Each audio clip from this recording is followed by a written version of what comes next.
I think we've boxed DEY so in a certain tiny box that it in a way screams to get out, and not only by the ones wanting to promote diversity, inclusion, etc., but Mhm. also then by the ones who in a way don't want it.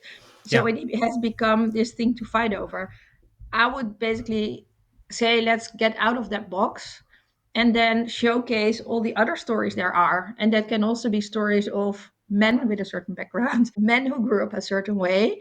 And that Mhm. basically, if we would look at it, we all have our unique things that we bring to the table. And we would sort of put that under a big light. Then we would see there is no such thing as the typical white man or the diverse person.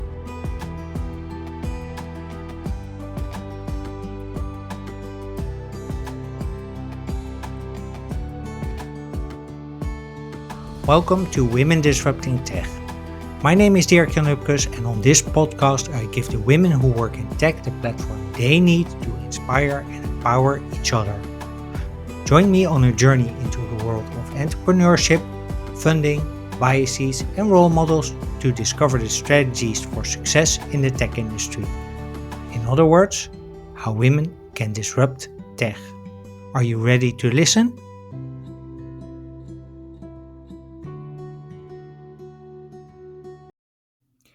Hey, welcome back to Women Disrupting Tech, and thank you for listening to episode 91. My guest today is Daphne Laan. Daphne started her career at Google before Google was the start of every search, and before many of us had a mobile phone. She spent in total 9 years at Google, helping it to become the global player that it is today by leading deals and driving change. Now she's building Planetir, an AI powered platform designed to connect changemakers. Planetir brings together individuals, businesses, and communities to collaborate on impact driven projects. And it's more than just another tech solution, it's about using AI to foster real human connection. At the heart of this episode is Daphne's belief that intuition is a superpower in business. Daphne and I talk about how intuition helps leaders make smarter decisions, why inclusion means that we need to make rooms bigger, not separate, and you'll learn why creativity, especially art, plays a much bigger role in tech than we think. So when you're ready to listen and learn how we can put the heart back in tech, please welcome to Women Disrupting Tech, Daphne Laan. Hey Daphne, good morning. Great to have you on Women Disrupting Tech. And my first question is always, how did you get into your current job or current position? I am a long-time techie, so for me it was a winding road. I started already as a student. I was a solar energy consultant, so I studied management of information technology. Hmm. I went to telco when almost nobody had a mobile phone in business. And then I ended up at Google when everybody was reading about the Google story and to make the unthinkable possible. So I went and became the head of technology at Google. I'll share a bit more about that later. Yeah. And then from there on, at a certain point, I thought, okay, I've been in the tech world such a long time. For me, it's now time to venture out. And that's how I became an entrepreneur. So from the first beginning, I founded House of Wonder because I had this sense of wonder in looking at the world and say, okay, let's go from wonder to change and action. And House of Wonder is my umbrella for entrepreneurship. So I have one company which I co-founded, which is called The Board Whispers. Yeah. And another company I now am engaged in is called Planetir. And Planeteer is an ecosystem for regeneration, and we connect individuals, communities, and organization, and we use AI to do so. And basically, we say we're putting the heart into technology, also based on all my previous experience. And I do that from a forest office. So I have an office in the forest, which is also an art gallery. So if you would consider my role, basically, I'm an entrepreneur, and I dance between technology, business, impact, and creativity. Yeah. Yeah, we'll cover the art towards the end because I'm really curious because I work in an art gallery myself 2 days a week. Really, I didn't Yeah, know. it's in Gouda, so shout out to Mariella van der Net from Domo Eclectica Wow. here. I work with her on selling affordable art by up and coming artists. Yeah, Wow. that's Very it's a curious. lot of fun, I have to say. Yeah. But more on that later in the episode. Hmm. So you worked at Google. I think you worked there for like 9 years. Yes. What was your biggest learning? Yeah, so Google for me was a really good playground in a Yeah. way because I came to Google because I was really drawn to making the world's information universally accessible at the time. At the time I started, that was really sort of the big challenge to do so. And I worked as one of the guys, is how I often say it, because in tech world at the time I was in the tech world, I often was the only woman in the room, which I didn't mind so much. Yeah, I found out that I also have other skills that I can bring to the table. Mm-hmm. So my biggest learning at first was more from a business perspective because I Mm-hmm. was doing deals globally. I was responsible for deal making. I had global clients. Ecosystem orchestration was really the one thing I could do at Google, yeah, at Yeah. scale. Yeah. And that meant also connecting different worlds, like the worlds from consulting, the media agencies, global clients. And then what I did is transform basically the strategy into concrete projects that had a benefit for everybody who was participating in such a project. And I think for me, one of the biggest learnings came also when I took on an experiment because I noticed outside of Google, I sense a lot. I do a lot on intuition as well. But I always had to translate that back into a business plan. Otherwise, people would sort of question, hey, but how come your Yeah. global client grows tremendously? But what happens there? And what I did obviously was connect people both from boardrooms into the local teams. Mm-hmm. But I also made use of my intuition. So the experiment I took on while at Google was what happens if you follow your heart in everything you do. Mm-hmm. And I found out that a lot of doors would open unexpectedly. What it really meant is one, behind the fear of doing so is not so much because in a large organization, even at that time at Google, you always know what the boundaries are and the unwritten rules. And I noticed like when you really stand up for your own values and yeah, make it very aligned, that what you say, do, and bring into the world, then it sort of has a specific draw to it. So I was asked to become lead for women at Google, and then Huh? I started to also voice about leadership, women in technology, the role of impact in technology. So I think my learning stretched both from, being an ecosystem orchestrator, from loving connections, up to being someone who connects business, but always with connection, human connection in mind. And that is really something I took on as an experiment at first, but it brought me a lot. Okay. Do you consider it a sort of precondition for any relationship, whether it's business or personal, that you connect on a personal level? I think so. Yes. Is it Yeah. also a precondition, let's say, for getting your own point across? I think nowadays I'm not so bothered anymore with getting my point across, but Mm-hmm. more tuning in what wants to happen. And obviously, I do have a vision. I do Mm-hmm. know where I'm going, Yeah. but my attention is not anymore on my side of the table, but it's rather to look at, okay, who is at the table. I know what I want to achieve out of a interaction, a business, a relation, etc. But I noticed like if you let that go and really dare to sort of feel what wants to happen, then often it gets better than you can imagine yourself. And Mm-hmm. that starts with being able to make a connection, listening to the other first rather than making your own point. And then by knowing what the other's position is, or maybe there's more people around the table, Mm-hmm. then you can basically connect the dots between all the things that are there. And then your own interest will often be met anyway as part of the bigger picture.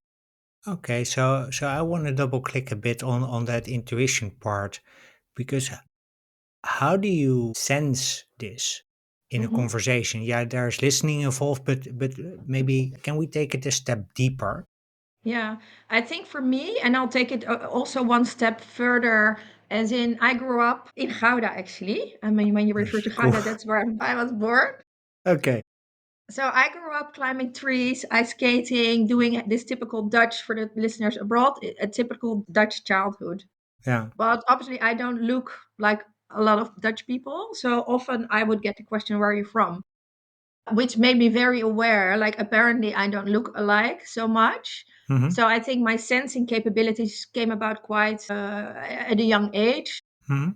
which doesn't mean that you can cultivate them, but I'm introducing this because it started for me as a sort of unconscious behavior to Yeah. sense. And later in life, when I started to think about, okay, but what is it that actually I do based on also the question you asked, is I also made a switch from being more in my head, trying to think about things, to just sink into your feeling more. And that is something we don't get taught in schools often, because we are very challenged, on mathematics, on the rational side of things.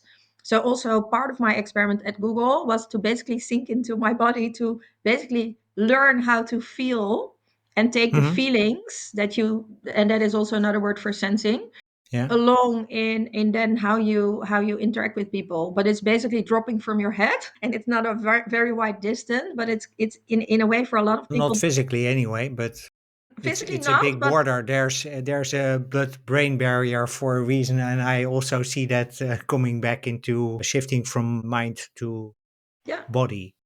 Yeah, definitely. And that's, I think, for me, that was really one of the biggest shifts to make. That Hmm. once you start doing that all the time, because I knew I was already doing that when I refer to, hey, outside of Google, I sense a lot, is that I'm quite sensitive anyway. But now I Hmm. incorporated my sensitivity into everything I do, rather than pushing the sensitivity away and think, hey, I'm in business, so I want to, box it Yeah. in. And when I just basically let go of the preconceived notion that, business should look a certain way, Hmm. then I found out that basically when you allow the feeling to enter the business room, then the magic happens. Do you then also express that feeling? Like, hey, Definitely. this is how I feel?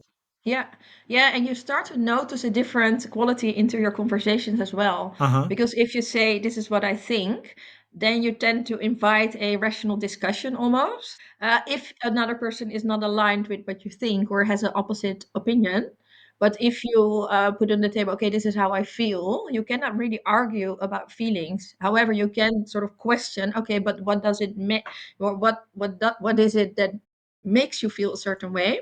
And that's what I also started doing in business meetings too. And how I say it is not always like, this is how I feel, but I tend to sort of put on the table what's under the carpet. That became our language also with the board whispers, to say we are uncovering what's under the carpet, so that what wants to happen can accelerate and happen faster. Because if you have more under the table than on the table, or more under the carpet than on the table, then often what you want to achieve doesn't get traction so much. But if you put a lot of things on the table, even though the people around the table might not agree on the different topics, at least having it visible and transparent invites to have a conversation around it, and you can uncover things that you might have not known. And with that information, your goal, whatever you want to achieve, you achieve faster, and again in more connection, because there is a conversation around the things that might have been ignored in the past. Yeah, you're not, let's say, connecting on a mental level, but more No. on a heart to heart Yeah, yeah, level. yeah. Yeah. So, um, you mentioned that you were also one of the early people at Women at Google. Hmm. Um, how did sensing, because that was also the time that you started to experiment, Hmm. how did sensing help there? I think as women in general, Hmm. but I'm also speaking for men in a way now. Hmm. That's what I noticed, at least, is we're bringing qualities to the table initially that Hmm. are considered leadership qualities. But if you look in the past, like how leadership in a way came about, there were more men in organizations than women. So often the leadership skills we assign to being, good leadership skills are often male qualities, and not necessarily female or feminine qualities. But it doesn't mean like both men and women have both qualities. But we've come to trust the male qualities more, and these are more accepted, and the feminine qualities not so much. So that is, I think, something that I started to actively invite to the table, to say, hey, I am very result driven. Otherwise, I couldn't have sort of made my way into Google like the 9 years I was there. Also, like with the deal making, I was responsible for really large deals, like also the global deals with the media agencies, for example. So I do have a love for making things happen. That is basically almost like my middle name. I love to do it. But I also realized like only that side, or using only that side, only brings you so far. And then when you try to sort of incorporate the other elements, Then Hmm. I started to notice also my conversation with women within Google also, and also with men, changed a Hmm. bit because people saw what I think maybe felt what I was doing rather than Yeah. the mental thing again. And it's kickstarted also a lot of different conversations to basically explore together. Okay, what does it mean? How can we bring ourselves? It's very popular to say, obviously, but how can you really bring yourself to the table? Yeah. Yeah, which makes you thrive rather than survive a given environment, also in business. Do you think that women are still too much in survival mode when they're in business? I wouldn't say all women. I think a lot of women have also embarked on the same journey. I think, at least from my generation. But I think the environment doesn't, it's still not sort of ideal always. Because also from a scientific perspective, because there was also the question I dove into when I did a master's at a certain point, a master's in executive coaching. And the key question I was exploring was actually this question. I mean, how can we bring both male and feminine qualities to the table? But what does it actually mean, and how is it grounded also from a scientific approach? Because often we don't value what we don't see. You can't be what you can see. Yeah, and then also even with acknowledging that what you don't see is really there. And that's what I try to also sort of at a certain point thought, okay, it's nice to sort of, we don't have to prove it because we know it's there, but it does help to get words around it so people can, feel comfortable in bringing everything to the table, even the things we don't see. So Google is I think, and that's why I want to drill down a bit, because Google is about data, which is Hmm. to me very rational, Hmm. because it's about KPIs, it's about Hmm. measuring things, seeing what works, what doesn't work. How can we put the sensing, the heart Hmm. back into that as Yeah. leaders, but also as just ordinary employees? I think maybe first we can acknowledge that the data is there. It's not about being against the data or being against everything we build up. And that's, I think, a nice starting point because then it doesn't become this versus that. For me, I'm a lover of, yeah, I really like complexity. So often, what data allows you to do is to also dive into the complexity of things, and per definition, the tech world is one of complexity. So that was my, in a way, my first love to really, Yeah. go into a place where there's big questions around at the table. And then I think, how can you invite your heart in, which is the question. Hmm. It is basically trusting that all the information you already have in your head is already there, as in your backpack. So rather than focusing on that element because it's already there, Hmm. then you can basically start to say, okay, how can I put my other values in, which are more, you can also call them the communal traits, the ones that are looking more at the bigger picture, at holistic thinking, etc. Hmm. And then you can merge that together with what you're doing anyway. So it doesn't mean, in my mind and heart, letting go of everything we've learned. It's more like we can trust that what we have learned is actually there, but we can apply it in a wiser way. And if we apply it by also bringing in heart intelligence, which means really feeling and sensing into what wants to happen from that perspective, then the outcome will often be also much richer.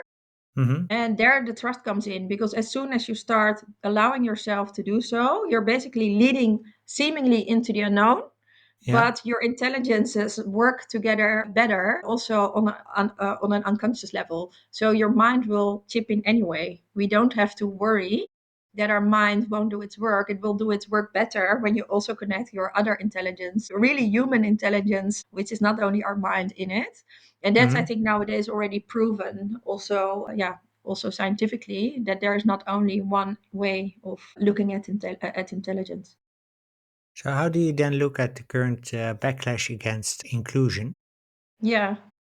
Yeah, so I have a different perspective also on inclusion that might not Okay. surprise you. Yeah. So, because I grew up as a Dutch kid and I now found the term a culture kid. So, I had parents who weren't born in the Netherlands, but they have Hmm. had a Dutch passport. And they sort of, yeah, came to the Netherlands, and I was born in the Netherlands. So, they brought, in a way, in the former Dutch Indies, they were born. I was born in the Netherlands, they were Dutch, but still there was this third culture element in Yeah. weaving the cultures together. So, my perspective was always that I didn't see myself as diverse because I was just a person doing her thing, climbing Mm-hmm. trees and going out and about and Yeah. going abroad. And I found out that I bring things to the table that are in a way also special because of my background. Mm-hmm. And I'll come to the answer, but I think this is relevant, relevant background. So I've never sort of put myself in the box of the diversity topic, Mm-hmm. but more I did feel connected to women in technology, for Yeah. example, because there were a few women in tech, and it doesn't really matter so much what then your background is. I think we've boxed DEY so in a certain tiny box that it in a way screams to get out, and not only by the ones wanting to promote diversity, inclusion, etc., but also then by the ones who in a way don't want it. So it has become this thing to fight over. I would basically say let's get out of that box and then showcase all the other stories there are. And that can also be stories of men with a certain background, men who grew up a certain way. And that Mm-hmm. basically, if we would look at it, we all have our unique things that we bring to the table. And we would sort of put that under a big light. Then we would see there is no such thing as the typical white man or the diverse person. So in a way, I mean, it's very sad, obviously, what happens now around the world, and it's being so, yeah, it's becoming almost a fight. But I Mm-hmm. have a feeling that we can surpass the fight. But if you go make the sheet bigger that we want to act on, and that's also how I think my founding partner or my co-founder of the Board Whispers and I met. We both have different backgrounds. She came from Groningen, I'm from Gouda. Yeah. But we found out it was as if we were looking in a mirror, but we don't look alike really. And that became also our starting point to say, hey, funny enough, we recognize a lot in each other. We don't have the same background, but we now do see a couple of similarities we can bring to the table, and let's work with that. And that became basically our way of saying, hey, let's put more different voices to the table rather than starting with, okay, the differences of the box you tick and then put the difference around the table. But Yeah, yeah, but I looking would at basically, similarities rather. yeah, because you'll find out if you look at similarities across different groups of people in any room you walk into, with any random person you'll talk to, even though they might not vote even at the same political party, even there is a similarity because you might have children, you might not have children, you like sports, you engage in things, and Yeah. it sounds like a very easy open door. But I don't know, I think also the rooms I've been into when I was at Google, both the women in tech rooms or the other ones, often the smaller you make the room, the less people show up. So a lot of times people are talking to each other in a similar boxed in room. And because I didn't grow up in one of the boxes, I tend to walk into the different bubbles. And what I've come to realize, there are a lot of bubbles in the Netherlands of people talking to each other all the time, but they are not aware of what happens in the other bubble. But if you jump the bubble, then you realize, okay, well, they're basically doing the same thing in their own bubbles, Yeah. but they're just not sort of connecting the dots between the bubbles. Okay. So is that also I'm jumping a bit in the script, but then is that also a way to make inclusion in tech the new normal? To make the room bigger Yeah. and invite and also provide that room Mhm. to so people various different groups can come in there and meet Yeah, each and other and connect on a personal level. Yeah, let's say more a heart level. yeah, and it's not it's I would say even the other way around. So it's not inviting all the people in that diverse room. It's inviting the other people into the normal room. And I think what we've come to sort of do is say, okay, we're talking about, for example, diversity. Yeah. Then everybody is talking about diversity in a room where not nobody of the other people are in that room. We don't follow the conversation which is happening in that room, No. and people are sort of sharing about the only the topics in that tiny room.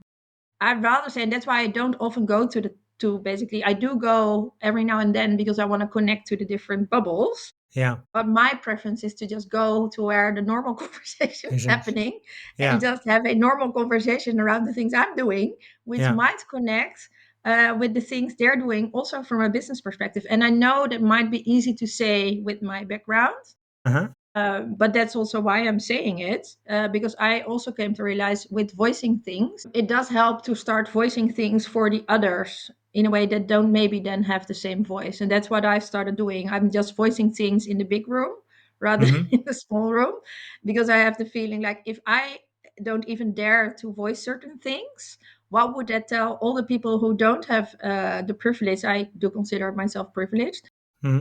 that don't have the same privilege as I did, having studied in multiple countries, traveling a lot, working at Google, having done multiple studies. I mean, we can name a lot of things, and that's I think also one of my biggest insights is to okay, let's basically let others also voice the things that are maybe in favor of others rather than only for yourself. Okay, so take it broader in the sense that you don't just advocate for yourself, but also for others. That's one. And two is then also to not build an extra room for a special topic, but just throw it into the big room. What would you say then to people who say, well, I either don't feel welcome there or it's very scary? Then I would say, okay, that's the best invitation is to follow where it scares you. And if you don't dare to go there, then maybe that is the problem. Okay, I can mean, you I'm double? being a bit black and white now, Yeah. intentionally. So what I noticed is that one behind the fear of doing something is nothing. That was the experiment I took on. And secondly, there needs to be some comfort in leading into the unknown, but that accounts for everyone. So Hmm. also, and we make a turn, I can imagine soon to, for example, Planetir and the things we're doing in the tech world. We're doing exactly that. We are not doing it because we know what's going to happen.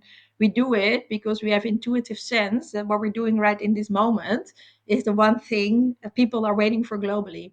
And Yeah. now it's being confirmed by the developments globally. But we started already 2 years ago when we didn't have the conversation around big tech. There was no such a conversation happening. And now suddenly with what we've built in Planeteer, we feel like, oh, we're riding in a way the sign of the times, but we already have a solution. And we started building that solution 2 years ago. Okay, so let's go to Planetir then. Can you share a bit more about what it does and how you started 2 years ago? Yeah. So shall I start with how we started more as an Yeah, anecdote and then I'll yeah. dive into what we do?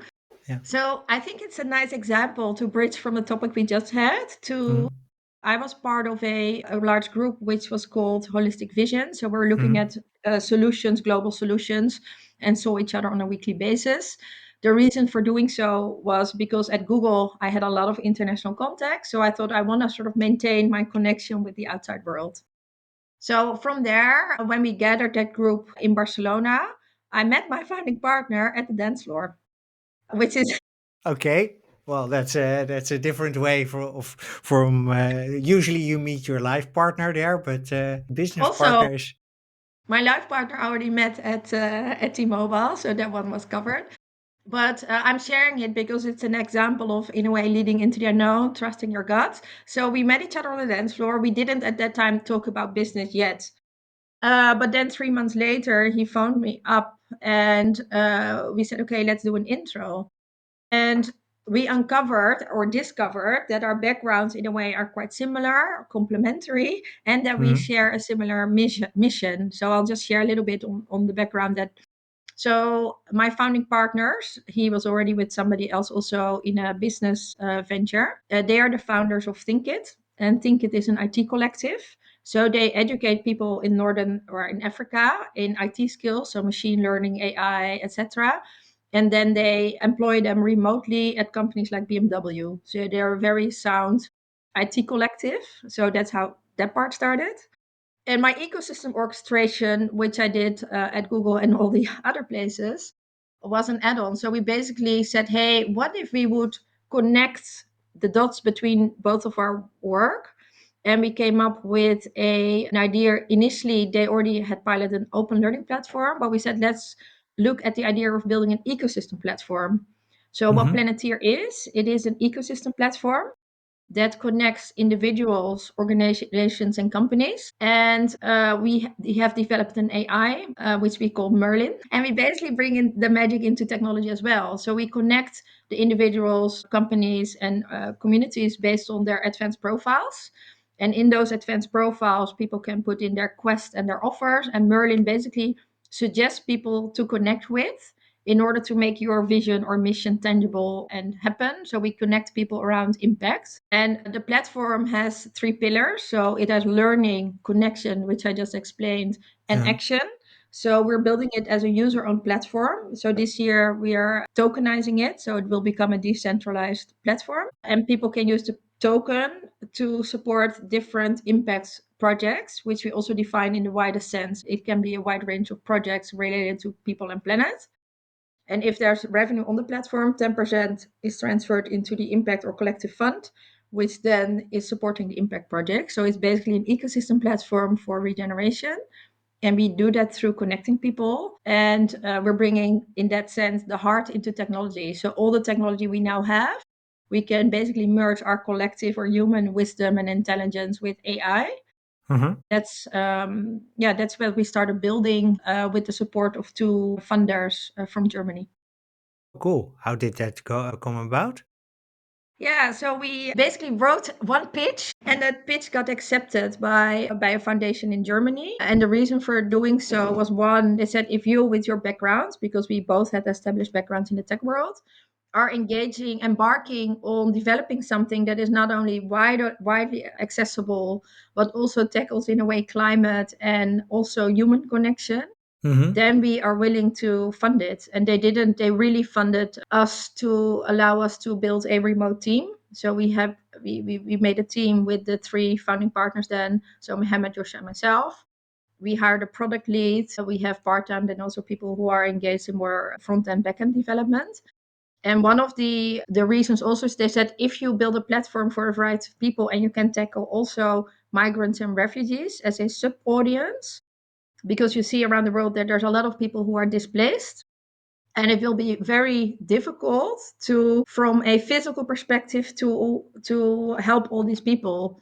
So if you, with your platform, can be a sound and safe bedding for them to start when they are displaced in a new country, and to start one by connecting them to people who are already connected to the business world and can also basically reskill, then that's Hmm. something we want to Yeah. support. So the reskilling part behind the scenes we're further developing so that we can at a certain point make a skills graph that shows which skills people have Yeah. and which skills people are lacking. That goes beyond only technology skills, but also the softer skills, which are basically your superpower.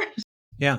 And then sort of apply that into connecting people to also learning people and others. So the AI at a certain point will also connect people to learning, but also job opportunities so that people can work remotely at certain companies. And there again, we can then apply the fee towards the job matching. We now have experimented with that. So we already did a matching or did matching without the platform being fully ready for matching yet. But there is we feel that there is a round case to do so. So to make also our platform from a business perspective viable for the long run. Out of curiosity, how do you onboard especially displaced people? Because sorry, I'm just going to explain this how this just popped into my mind. So I'm in a refugee camp somewhere in Africa or Middle East. Do I need access to internet? How does this work? Hmm. Because I think the intention is really good, and but I'm just wondering Yeah. how would this work in practice? Yeah, I'll just make a practical example, which is a Yeah, bit closer to home. yeah, If you look at people from the Ukraine, they are yeah. not necessarily living in a refugee camp. They have been onboarded already. They were welcomed into the Netherlands, Hmm. and they're living already somewhere. So it's not that they're in a camp without internet. So there's also a vast group of people who are displaced who don't necessarily not have a home, but Hmm. they're just in a new country. So one of the Okay. things we started to experiment is the first, because we started to do a couple of pilots, but a very concrete pilot was done with a company which is called Business Plan for Peace, and that was Hmm. founded by a Nobel Peace Prize nominee. And she already had in her environment a lot of people who are, for example, working on peace building or who are displaced. But being displaced doesn't mean that you're not engaging in economic activity.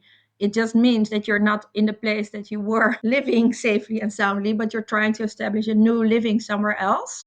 Yeah. And in the first course we piloted, we basically said, for every person that pays to participate in this course, we let a peace builder join for free, and we asked the Nobel Peace Prize nominee to nominate the 10 people, or for example 20 people, that she wanted to have join the course.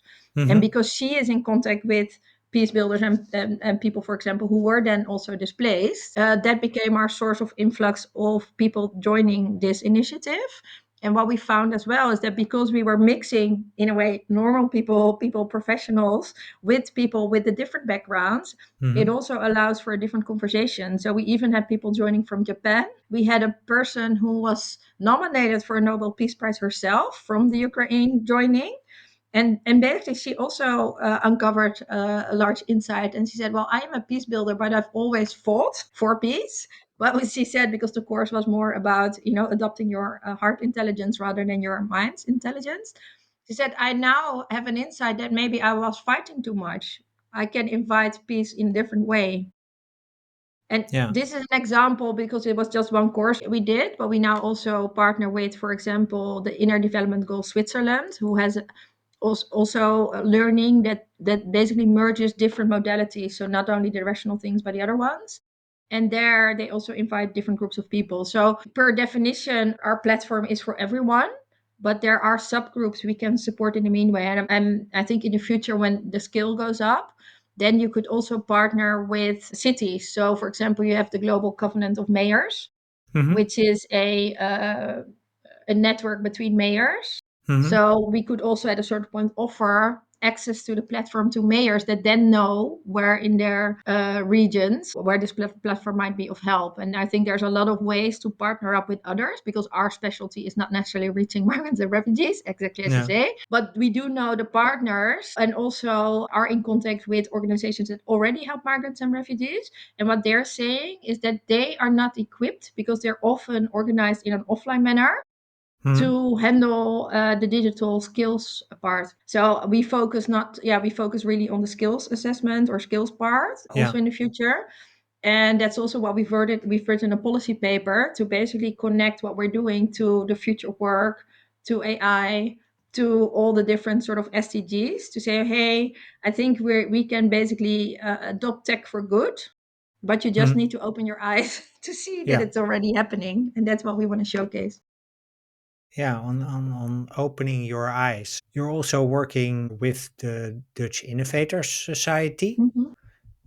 Can you tell a bit more about how you apply all your learnings and anything you do with Planetir also there? Yeah, so we are launching it this year more to the public, Mm-hmm. but we started sort of diving into it last year. And the Dutch Innovator Society is part of the Dutch Internet Society, Mm-hmm. which Ruben Brave is leading, and it's also it's connected also to a wider scope of work. Mm-hmm. What I see happening, and that's I think also with the analogy of the bubbles in the world, that Mm-hmm. also when you look at technology, often things are looked at very one dimensional. Yeah. So what I would love to do with the innovator society is, like, innovation is also connecting worlds that are seemingly not connected, and Mm-hmm. from there innovation starts. So Yeah. rather than focusing, okay, what is the newest into this world, I want to connect all those different expertises, so that we showcase also Mm-hmm. innovation from a wider perspective. And one example could also be the topic of data sharing.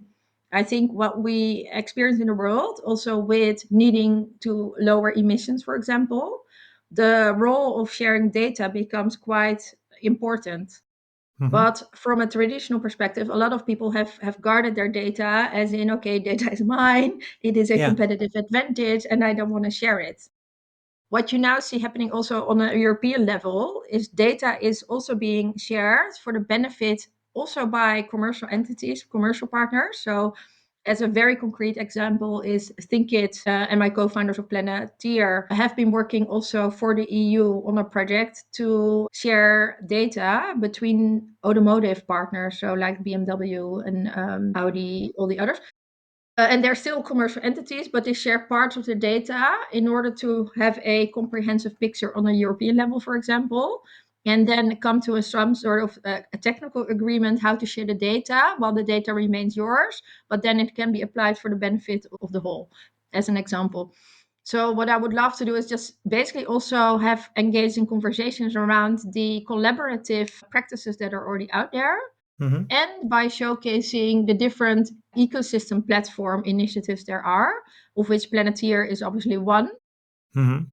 but also connect different stakeholders in a newer way, Yeah, and also in a more collaborative way. in a Because more what I'm collaborative way. Yeah. because what I'm hearing you say a bit is so if we want to build trust, we need to stop fighting Hmm. and start connecting. Is that Yes. And that doesn't mean you cannot be commercial, because I think what we've come okay? to accept is that we say, okay, for example, if you're a commercial entity, this is how you should behave. If you're a non-profit, this is how you should behave. And then, for example, for non-profits, it's okay to collaborate. And Yeah, then for-profit, it's not. Well, that's a very strange yeah, that's how distinction. competition law, but that's how Yeah. competition law is written. Yeah, but that's very strange, because if you look at what if we are the ecosystem and the future Mm, of work is now, let's yeah, take those two as a starting point. Then we could also say, okay, maybe we're benefiting more if you start collaborating, and then you can still have a commercial model to it, but you just say, hey, but how can we work together also between partners that maybe didn't used to work together before? And yeah, I've come but to realize, being a deal maker at Google, my scope of work was hundreds of millions. yeah. So hundreds of millions came through my business responsibility on a yearly basis. After Google, I became an impact investor in a social enterprise. The money we raised for that one was not so much, but still a couple of million. Mhm. But I realized if you have a smaller entity, it's even almost more difficult, because if something happens, you don't have this big organization to fall Yeah, back on where the revenue is already going.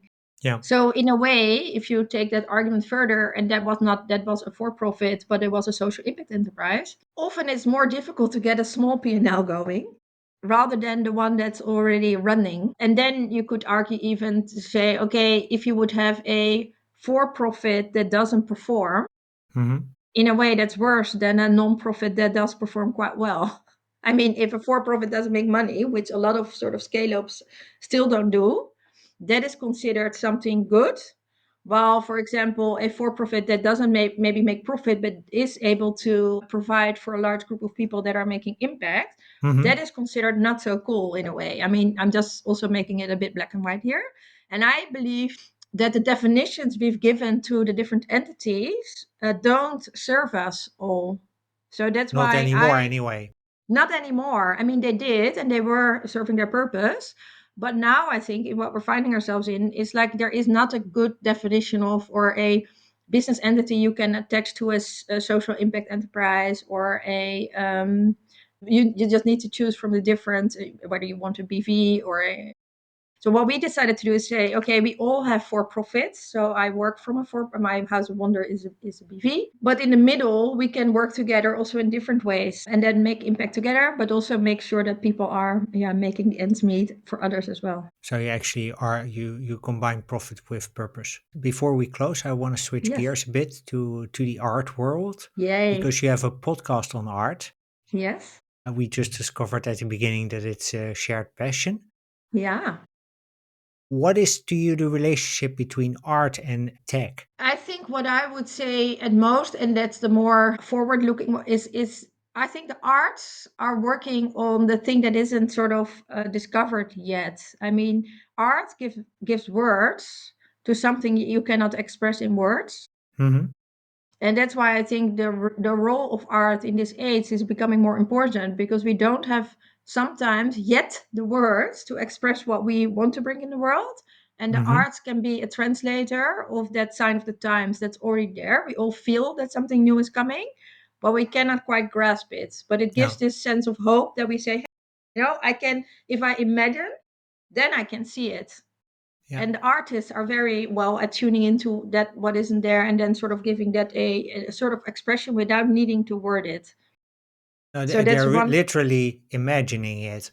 They are imagining it. So from that sense, and the role, I mean, the connection with tech is one I think I have chosen to link, because if you look at the conversation, for example, on AI, let's take that as a very concrete example, because then we can bring it down to earth. On AI, you can also still take two routes in a way. You can say AI is only for the benefit of the big ones and making stuff happen, Hmm. but you can also imagine AI to do something differently. And if I would imagine that, then I would arrive at something we're doing with Planeteer. And that is making basically, we're bringing the heart or the magic into technology, because we started actually with saying, hey, Merlin is a magician. And the connections we often have offline by seeing synchronicity meet each other. And like now we found out you're in art, I'm in art. That's quite a sort of, I wasn't expecting that one. No. That is something we can replicate with technology to basically let the magic of discovery also happen online, so that the connection you're making is more of a human connection rather than a technological 0-1 connection. So that is the one thing I see, the connection in between art and technology. If I Okay. only look at art, what I want to voice is Hmm. that we are all artists, and I think we have come again to believe that artists are only the ones that have gotten a certain art education, which doesn't discount artist education. But I think as people, we can all tap and tune into the same imagination as artists do, but we haven't come to learn that. So, what I want to do with my sort of additional artwork is to one, let artists voice their own story, because often it's like the director of a museum that then Yeah. sort of decides what is art, and then we Yeah. hear the director of the museum. Well, why don't we just listen to the normal, and not the normal, they're special, but why don't we just listen to artists and what they want to say and put that voice onto the table, and do an invitation to ourselves. And this is only also why I came into the art space, is that I wanted to become an artist when I was a child. Okay. Ah. So, and I made myself a promise later when I'm older, bigger, Yeah. then I'm going to do art for fun. So I've always engaged in different art forms, but not in art school officially, but in different art schools more voluntarily. So yeah, I also want to just make a different, like an art studio where people can engage in the arts, Hmm. and then trusting that your creativity is always there. That's also how I do business. I do business by tuning in and by following my intuition, and then something concrete comes out, as concrete as Planeteer, Yeah. which we started 2 years ago with this sort of magical encounter on the dance floor. And now we actually have built a platform with funding of two partners and are sort of onboarding globally a group of people. That came about from imagining and tuning in to what the time needs. And now we find ourselves in a time where everybody's sort of passing the big techies and saying, hey, we need a place for people to connect. And we're like, here we are. Yo, Yeah, and you've we use art and music to connect people. So even with a tech platform as Planeteer, we are also organizing residencies, pop-up villages, and are engaging in using arts and music to connect people. And when people then think, hey, I want to remain connected, then the call to action is, hey, sign up for Planeteer and re-engage with the people you've already met offline. so it's So not just a technical platform anymore. no, for some reason, no. It is a tech platform, is basically what we started building, but Yeah. because we also bring groups together, which is something we do anyway, it also connects people offline, and that's where also the conversation can take place, and for example, the dancing with people, Or the imagination can start. and imagination definitely can start. So what's the name of the podcast? Art talks. Art Talks. So on Instagram, you can find it Art Talks Amsterdam, and similarly on YouTube, and we're also uploading it on Spotify soon. Cool. So we'll put a link to that in the show notes. Yeah, cool. Thank you very much for an amazing conversation. We covered a lot of ground, Yeah. anything from Google to art through the heart. Mhm. If people want to learn more about you or Planeteer or want to listen to your podcast, where would you like to send them? First of all, on LinkedIn, you can find me quite easily. Yeah, Daphne That's my Laan. go-to place. And you can look at www.theboardwhispers.com. That's where we have our ecosystem of catalysts, creative catalysts for businesses. Hmm. And Planeteer, you can find www.planeteer.org. Yes, and And Planeteer is for those who Planet are, IR. yeah, so it's Planet and then IR indeed. And for those who are in the Netherlands and feel drawn to the arts, I have an art gallery in the forest. So feel free to DM me and then Okay, come and have a walk, a wander walk into the forest. okay, I'll do that for sure. Yeah. But also, I think it's valuable for listeners because indeed art can bring a lot of imagination, but also a lot of views into the future. So in that sense, I'm fully on board on your view. Yeah, thank you. And I love to hear that. That's, I think, how I started. That's, I think, how we started podcast. I started with wonder, and that's, I think, we can use more of in the world. If we just start to look with wonder, and then anything else can follow Yeah. through imagination, So, action. sounds like a great place to close. Thanks Yes, very much thank you. for an amazing conversation, Daphne. And listeners, thank you very much for listening. Until the next episode, keep being awesome.